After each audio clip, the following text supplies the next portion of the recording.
So you've got these different groups, right, amongst the Israelites. You've got the Pharisees. Now the Pharisees, right, were really into the law, and they would teach people the law, like we said before, trying to work out how to apply the law to everyday life. And they set up their own traditions, and they were really strict, because what the Pharisees wanted was they wanted separation.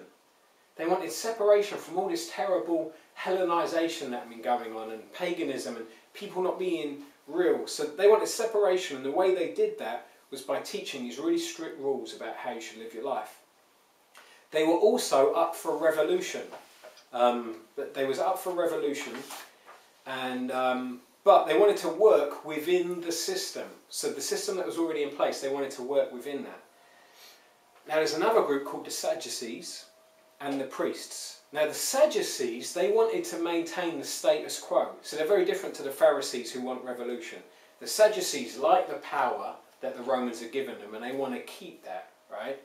Now these priests, they were appointed by Rome, so again you could see how the priests would have it in their best interest to keep the status quo going. But then there's another group called the Essenes, and the Essenes, like the Pharisees, they wanted separation.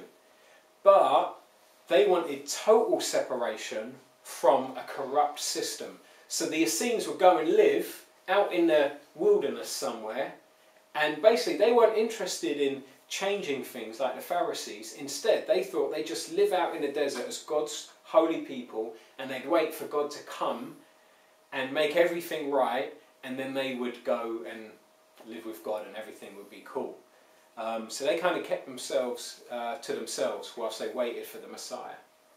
And then you got the Zealots. So the Zealots were revolutionaries, right? And there's a number of different Zealot groups, and they're not necessarily all the same. But one group that's really interesting is called the Sicarii. They're dagger men, and these dudes apparently had daggers under their cloaks. And they would kill people. They would kill, if there was a Jewish leader who was compromising and selling out to Rome, they'd just go and assassinate them. And every now and then these guys would start revolutions, little uprisings, and when they do that, they could be led by a messianic type figure. And in the New Testament, you get references to this where they say, oh, that's like Theudas who did that revolutionary. So it's interesting that this is happening before Jesus has come. And then you just got the common people, who they're not Pharisees, they're not Sadducees, they're not Zealots, they're just the common people in Israel who are trying to follow the Torah, and they're waiting for the Messiah to come. And so this is what's going on for the 400 years, between the time of the Old Testament and the New Testament. And this gives us an idea of how people would have been thinking and feeling.